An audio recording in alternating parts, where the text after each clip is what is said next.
ایک چور بادشاہ کے محل میں چوری کرنے کے ارادے سے گیا۔ رات کا وقت تھا اور محل کے ایک کمرے سے بادشاہ اور اس کی بیوی کی گفتگو کی آواز آ رہی تھی۔ وہ کھڑے ہو کر سننے لگا۔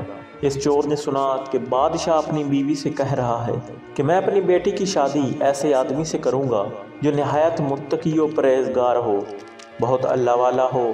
جب چور یہ سب کچھ سنتا ہے تو وہ سوچتا ہے کہ کیوں نہ میں کچھ ایسا بن کر دکھاؤں کہ بادشاہ میرے ساتھ ہی شہزادی کی شادی کر دے۔ دل میں ایک ہرس پیدا ہو گئی۔ اب وہ چوری کرنا تو بھول گیا، لیکن دھوکہ دینے پر اتر آیا اور گھر جا کر بہت دیر تک سوچنے لگا۔ پھر ایک تدبیر اس کے سمجھ میں آئی کہ بادشاہ کے محل کے قریب ایک مسجد ہے، اس میں جا کر بزرگانہ لباس پہن کر اور ان کی وضاقتہ اختیار کر کے وہاں دن رات عبادت میں مشغول ہو کر بیٹھ جاؤں تو شاید یہ بات بادشاہ تک پہنچ جائے۔ کوئی آدمی یہاں ایسا متقی و پرہیزگار ہے جو دن رات اللہ کی عبادت میں مصروف ہے، تو ہو سکتا ہے کہ بادشاہ کی نگاہ میرے اوپر پڑ جائے اور میں شہزادی سے شادی کے لیے چن لیا جاؤں۔ پھر اس نے اپنے پروگرام کے مطابق بزرگانہ لباس اور وضاقتہ اختیار کر کے اس مسجد میں جا کر نمازوں پر نمازیں اور ذکر و تلاوت شروع کر دیا۔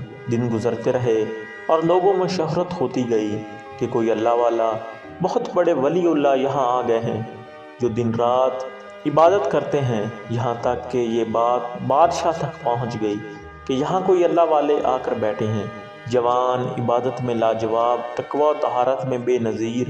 جب بادشاہ کو بات معلوم ہوئی تو انہوں نے اپنے ارادے کے مطابق غور و فکر شروع کر دیا کہ شہزادی کے متعلق جو سوچا تھا اس کے لیے اس کا انتخاب کیا اور گفتگو کے لیے اپنے وزیر کو بھیجا۔ وزیر اس شخص کے پاس مسجد پہنچا اور باادب ہو کر اس سے کہا کہ میں آپ کی خدمت عالیہ میں بادشاہ کی طرف سے ایک پیغام لے کر آیا ہوں۔ اس نے پوچھا کہ کیا پیغام ہے؟ وزیر نے بتایا کہ بادشاہ نے فیصلہ کیا ہے کہ اپنی بیٹی کا نکاح ایک ایسے شخص سے کریں گے جو بڑا متقی و پرہیزگار ہو، اللہ والا ہو، اور وہ اس کی تلاش میں تھے۔ ان کی نظر انتخاب آپ پر آ کر رک گئی، لہٰذا بادشاہ نے مجھے بھیجا ہے کہ اس سلسلے میں آپ سے گفتگو کروں۔ یہ شخص بہت دیر تک وزیر کی گفتگو سنتا رہا۔ اس کے بعد اس کی آنکھوں سے آنسو جاری ہو گئے۔ وزیر نے پوچھا کہ کیا بات ہے؟ تو کہنے لگا، آج جو پیغام لے کر آپ آئے ہیں یہ پیغام مجھے منظور نہیں ہے۔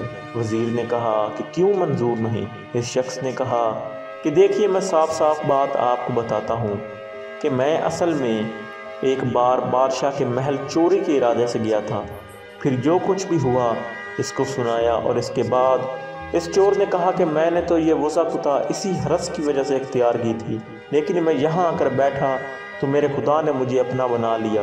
اب بس اس کے بعد مجھے کسی چیز کی ضرورت نہیں۔